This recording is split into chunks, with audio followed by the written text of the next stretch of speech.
Live from downtown Detroit, Local 4 News at noon starts now. Developing here at noon, one man dead after a shootout with Warren police after a chase that ended in Detroit. Good to have you with us here at noon, everybody. I'm Jason Colthorpe. Investigators say that man opened fire on officers after allegedly attacking his girlfriend and trying to set her home on fire. Priya Mann with the chain of events that led to this deadly confrontation.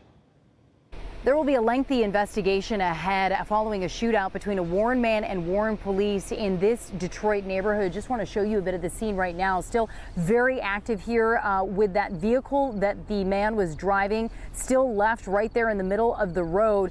This has been a situation that started to unfold at about 3 a.m. this morning. We're hearing the first call came into Warren police as a domestic violence and attempted arson call. When police found the man, he took off in his vehicle and ended up here. His mother lives in this neighborhood. Take a listen to what neighbors, how they were reacting in the moments as all of this was unfolding.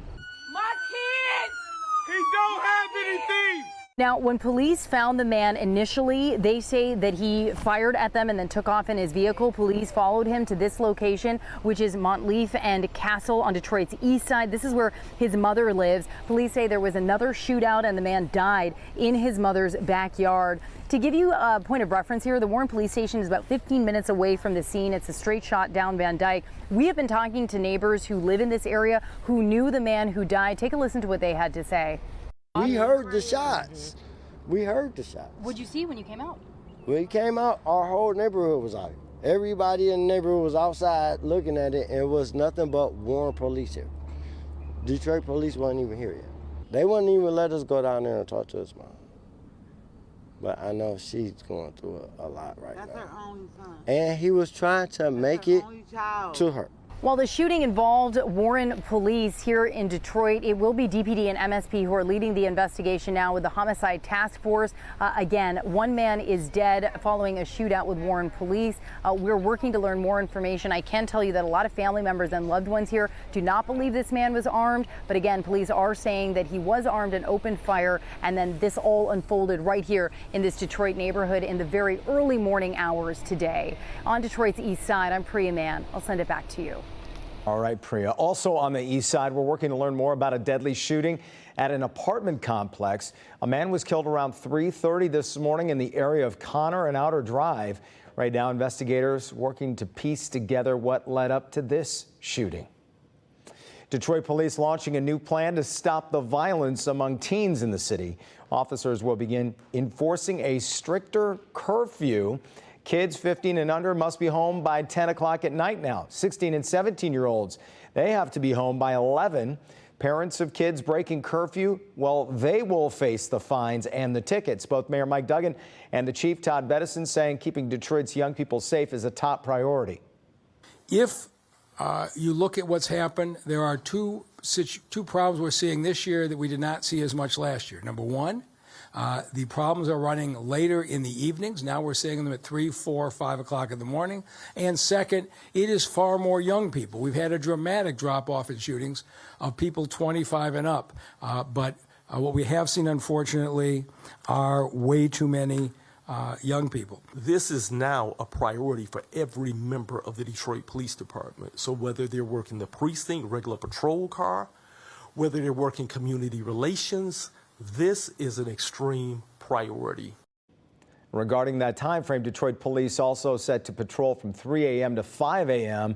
to help stop those illegal parties. There is still no deal for nurses and hospital workers at McLaren Macomb. The group walked off the job Monday, 700 workers total, launching a planned 3-day strike over unfair labor practices. The union says they're fighting for fair wages, full staffing.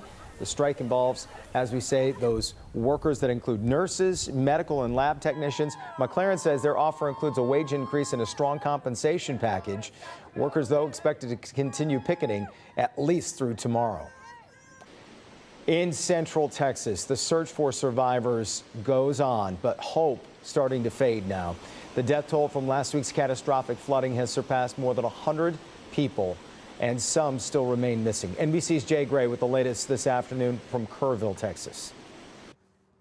Well, the Texas Hill Country now in what is the 5th day of the search, rescue, and recovery effort here. We saw choppers in the air well before the sun came up here, and so it's still a 24-hour process, hoping for a miracle, hoping to find someone in what is debris like you see here. All of this pulled from this home, and the people who were here got out as the mud, as the water rushed in, and now they begin slowly to shift towards some type of cleanup here. And really, when you talk to those on the ground, the survivors, they're quick to tell you there's no one in Kerrville or really even Kerr County that has not been affected by what's happened here. You can't hardly not be affected by the trauma that's going on here right now.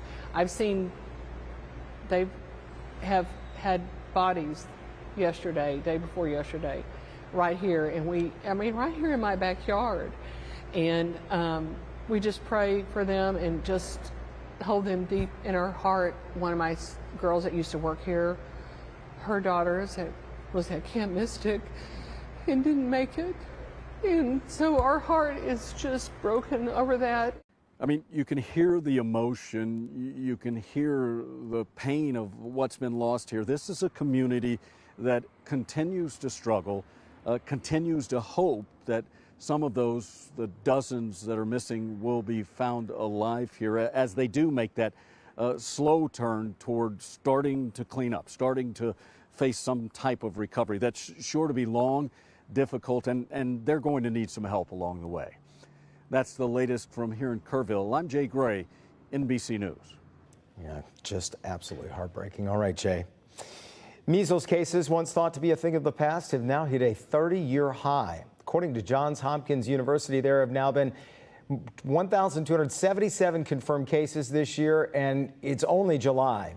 Doctors attributing the rise to falling childhood vaccination rates and the ongoing outbreak in Texas. In the U.S., 2 children and 1 adult has died from those measles cases this year. All 3 were unvaccinated.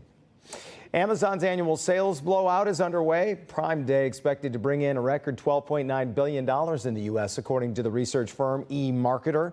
That would be a bump from last year by 53% when it was just a 2-day-long sales event. Deals span more than 35 categories, from electronics to kitchen items, much more. We went to the experts to find out, what should you be looking for to buy?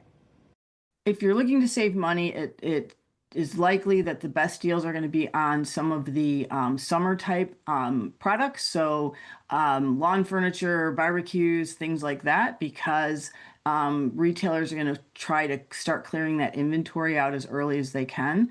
The other things that you should look at are clothing. There's supposed to be some really good deals on clothing. And then electronics. You can save typically about 22% on electronics during Prime Days.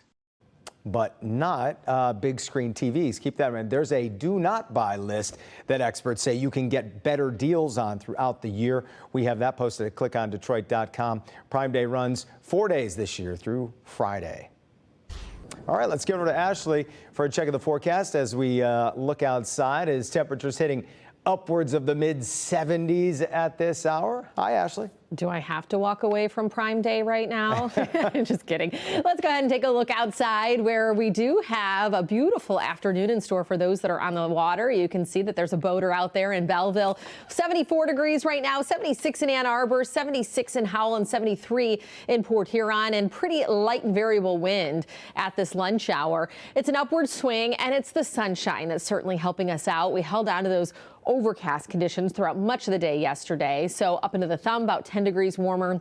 Only a degree or 2 warmer at this hour as you get closer to Metro Airport and downtown Detroit, but you'll notice a bigger difference as we head into the afternoon. So that does put us widespread in the 70s right now. Yesterday, we didn't get out of the 70s. Today, we should. Forecasting 85 for the afternoon high across a good portion of Wayne County, and maybe a degree or 2 difference as you get in the outlying areas. So it was a cooler start this morning, but it's still less humid than where we have been. And we'll be into the mid-80s this afternoon and holding on to all that sunshine. Next 3 days, we will have some storm chances that work their way in as we head into your Wednesday. We'll talk about the timeline of that coming up in just a few minutes.